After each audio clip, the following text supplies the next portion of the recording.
Le premier rappel, c'est le contenu de notre communiqué numéro 60, communiqué du gouvernement numéro 060 du 25 septembre 2023.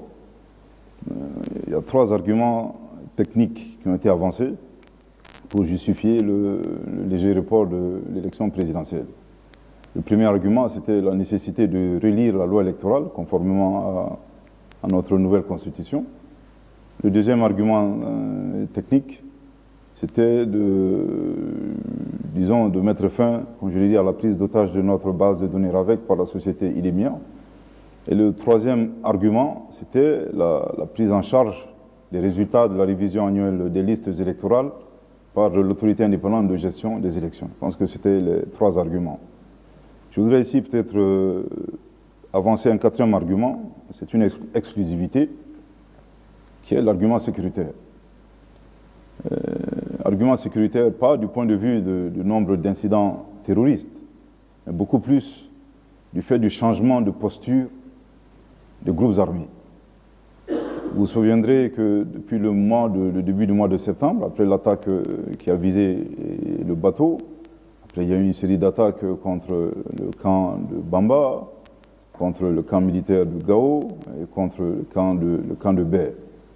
Des attaques revendiquées par des groupes armés signataires de l'accord d'Alger.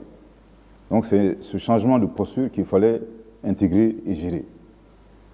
Évidemment, si on avait souligné le 25 septembre que ces groupes armés, bien entendu, constituaient un problème, en tout cas ont pu influencer notre chronogramme, ça aurait été préjudiciable pour nous à 2 titres. Le premier aspect, c'était de faire pour eux de la publicité gratuitement. Et l'autre aspect, c'était de leur donner, disons, un semblant de victoire. Quand vous êtes en tension avec ce genre d'acteurs, je pense que le plus important, c'est de les ignorer, un tant soit peu, mais vous comprendrez avec la succession des événements que cette ignorance a porté ses fruits, parce que ça donnait suffisamment de temps à nos FAMA de bien planifier, de préparer les opérations d'occupation des emprises, dont le tournant majeur a été l'occupation de l'emprise de Kidal le 14 novembre 2023. Donc, comme je dis, c'est un problème réel, pour la simple raison qu'on ne le dit pas souvent, et dans le cadre de l'application de l'accord d'Alger, ces groupes armés signataires avaient une responsabilité. Et leur responsabilité, c'était d'assurer la sécurité des localités dans lesquelles ils se trouvaient.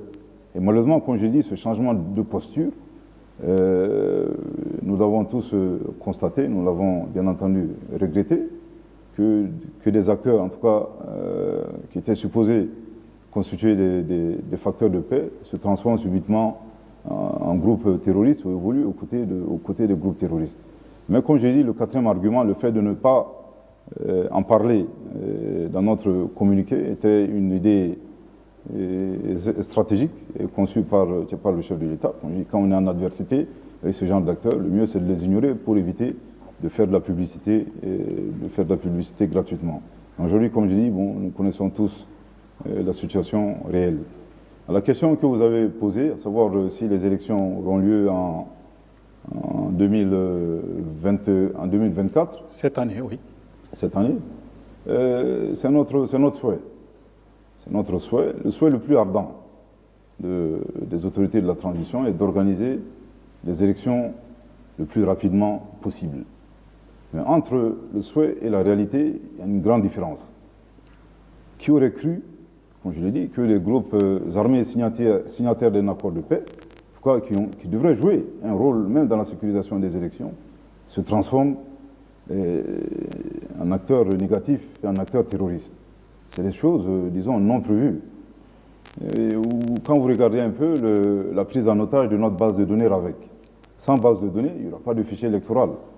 Et je voudrais ici également annoncer que l'un des objectifs inavoués, en tout cas de la société qui assurait la maintenance de notre base de données, était subitement de faire volatiliser nos données.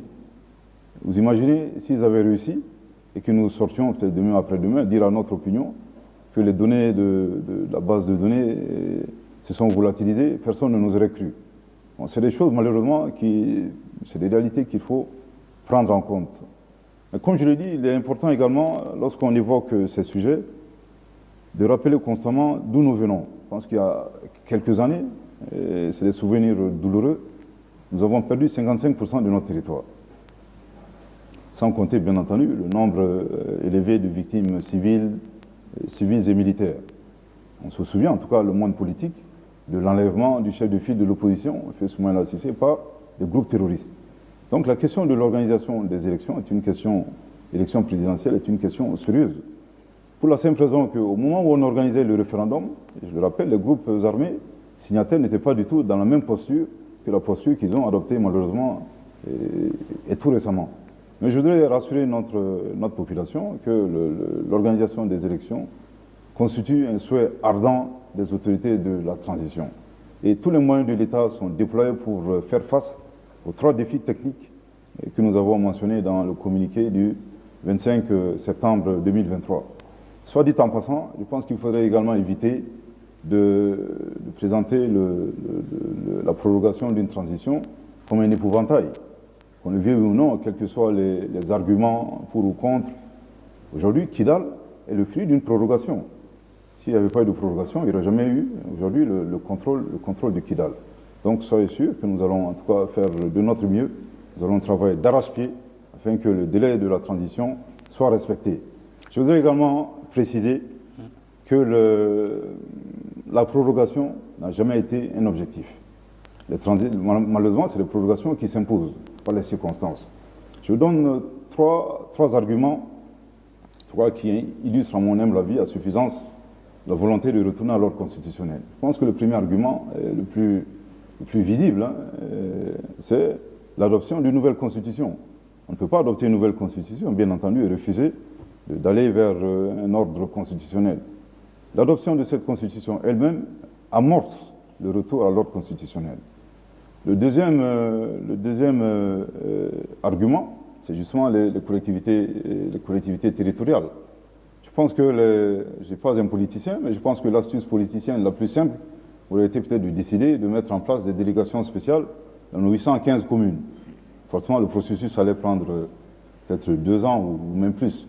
Et le troisième argument, et qui est également un argument de taille, je pense qu'en décidant volontairement et souverainement d'organiser uniquement l'élection présidentielle durant la transition et de reporter les autres élections législatives et communales et de les laisser, disons, aux soins des nouvelles autorités élues, en tout cas, à mon humble avis, indique à suffisance la volonté de nos autorités de retourner à un ordre constitutionnel.